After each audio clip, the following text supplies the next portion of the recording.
Hey, are you the guy from that interview? After I turned you down, you ended up becoming the driver. A while back, I had interviewed at a construction firm. The manager who conducted my interview smirked upon seeing me and said, "I'd worry about your driving, man. You seem a bit slow." I stayed silent as he pressed on, having been quite harsh during the interview. But soon after realizing who I really was, he quickly turned pale and apologized. My name is James Anderson. At 45, I work in sales at a construction firm that's part of a housing franchise. This franchise involves selling standardized homes. Despite the limitations, I find fulfillment in building ideal homes by listening to clients' needs and proposing solutions within what is possible. Communicating with clients, sharing their worries and joys, is what I cherish in my work.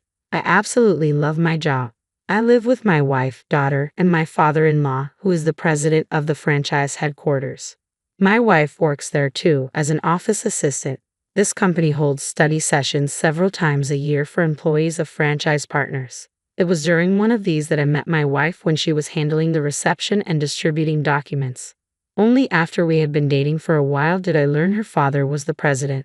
This was a shock to me, and although I struggled with the thought of being good enough for the daughter of a president, I still wanted to marry her. I went straight to Robert and got his permission to marry, a story still fondly told among our family members.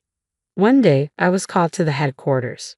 Robert, who had kindly welcomed me years ago when I audaciously asked for his daughter's hand in marriage without an appointment, was now 63 years old. Facing me in his office, Robert started the conversation. "As I've mentioned before, I plan to retire from being president when I turn 65, so I want you to take over as president in 2 years. Would you start training as my assistant from now?" This had been discussed before. Robert didn't suggest this just because I was his son-in-law. He liked how I sincerely dealt with every client.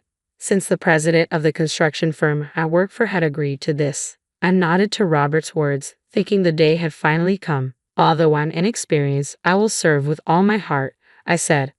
I transitioned from running around on site to learning the ropes of being a president at the headquarters. The job as a presidential assistant was new to me, involving a wide range of tasks. While I got more opportunities to appear in glamorous settings, unlike my sales days at the construction firm, I still felt something was missing. I missed the real voices from the field, like staying late to discuss how to fulfill clients' requests or seeing their joyful faces when looking at their new homes. However, as someone destined to become the next president, I focused on fulfilling my duties as an assistant. One day, I was approached by the head of the customer center for a consultation. It was reported that complaints had been increasing significantly lately for a certain construction firm affiliated with our franchise. The biggest complaint seemed to be that the completed homes were far from what was expected. The manager said that multiple warnings had been issued to the construction firm in the past. However, to no avail, the same kind of complaints kept coming in. A home is often the biggest purchase in a person's life. If people find out that their new home is far from what they envisioned, the disappointment is immense. Moreover, distrust toward the construction firm could eventually extend to the franchise headquarters. Believing that immediate action was necessary, I promptly informed Robert about the situation with the construction firm. "May I go back to the field just once more?" Even after warnings showed no effect, I wanted to see the situation for myself. "All right, see what you can do your way," Robert said, glancing at me and chuckling wryly. "I know how passionate you are about being on site. I do feel guilty for pulling you into the presidency. It's not forever, but for now, this issue is in your hands. Thank you so much." I expressed my heartfelt gratitude deeply and applied for a sales position at the construction firm in question, where an opening had just been advertised. Being sent from the headquarters could make them wary, so I decided to enter as a regular job seeker. On the day of the interview, the person who appeared as the interviewer was Dave, the manager of the construction firm. I knew some basic information about him from the documents at headquarters. It appears his father is the president of this construction firm, and he's expected to take over as president in a few years. After skimming through my resume, Dave looked up at me with an unimpressed expression. "By the way, I'm pretending to be searching for a new job since the construction firm I worked for went bankrupt," I said. "Well, being unemployed at your age must be tough," he said, smirking sympathetically but then deliberately sighing heavily. "Look, we're part of a franchise, which means there are a lot of restrictions and a whole lot to learn. You're 45, right? Don't you think that's kind of pushing it?" It was clear from his tone that he preferred hiring younger people. I responded seriously, "True, I am 45, but I bring experience that younger folks don't have." "Yeah, that's nice." Dave cut me off, waving his hand dismissively and frowning as if annoyed.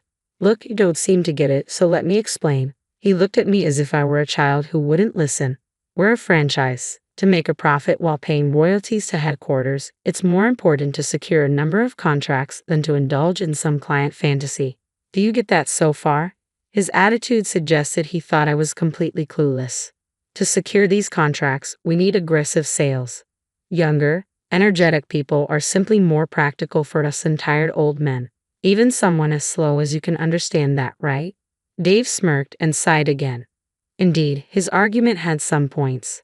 How to balance the pros and cons of franchising greatly depends on the mindset of the construction firm and ultimately the business owners.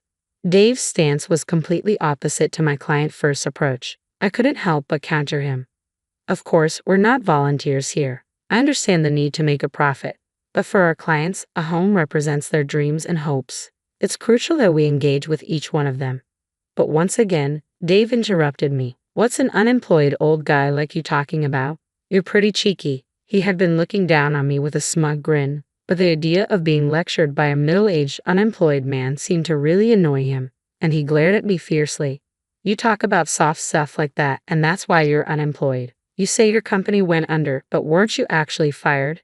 He glanced at me, noticing my silence, then eventually returned to grinning smugly. With a smirk back on his face, he pointed his index finger at me and said, "Anyway, complaints like that are for headquarters to deal with, not us. You get it now, right? We don't need old guys here." With that, he made it clear he wanted me gone, abruptly ending the interview. I sighed involuntarily. Until this interview, I had hoped I could somehow help steer the construction firm in a better direction. But with a manager like that, complaints about the firm were unlikely to stop. Disheartened, I called Robert, my father-in-law, and the president to report the outcome. A few days later, back at my job as the presidential assistant, I was driving Robert from a meeting with a business partner as we were about to head back to headquarters. Robert said, "There's a place I'd like to stop by first."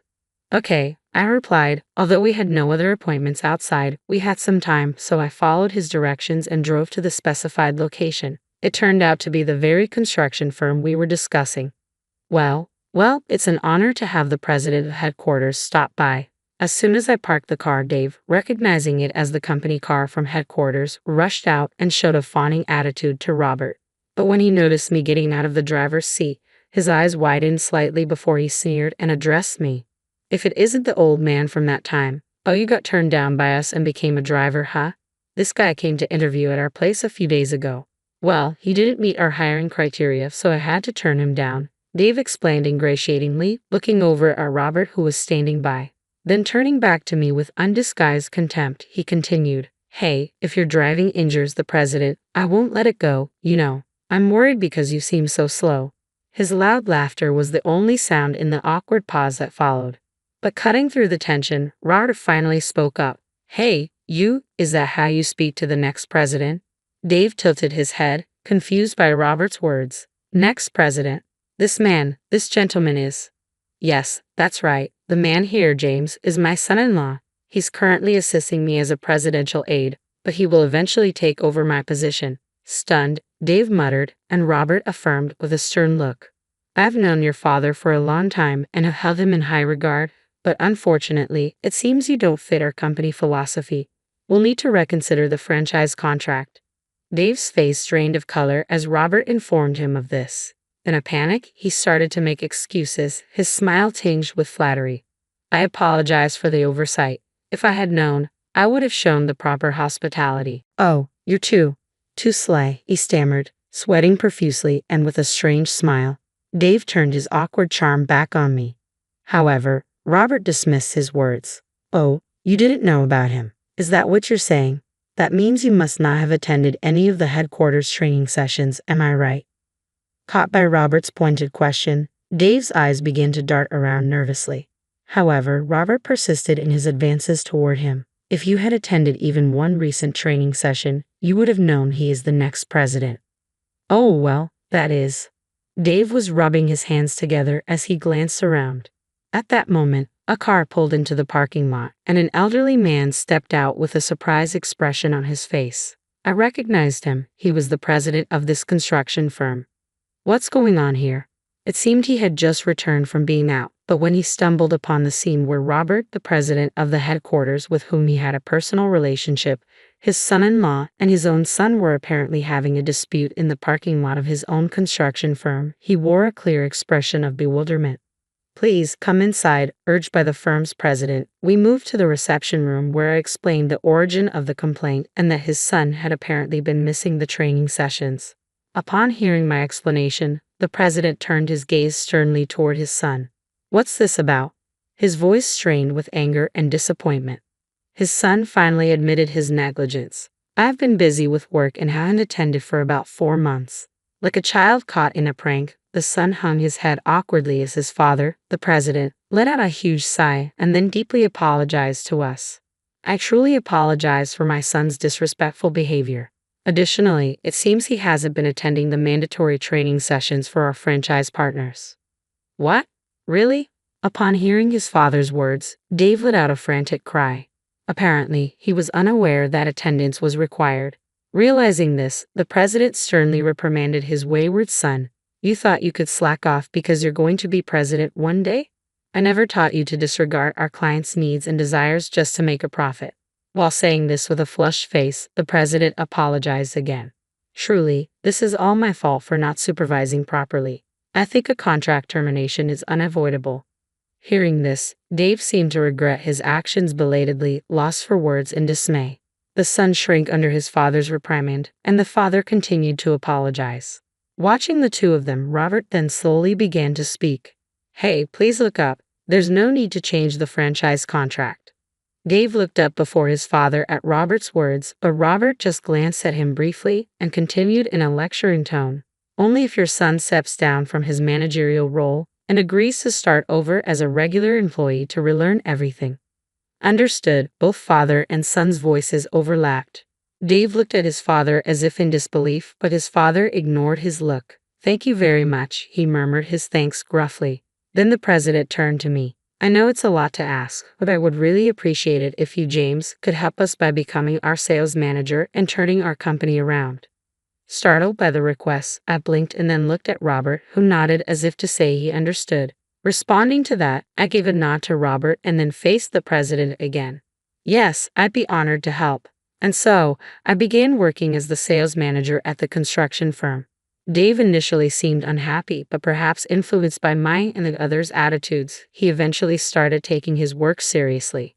Thanks to this change, complaints ceased, and I am now working daily on the ground, focusing on creating homes that meet our clients' needs, holding true to our mission. Although I will return to headquarters eventually, I am committed to making the most of the time I'm allowed, working hard every day.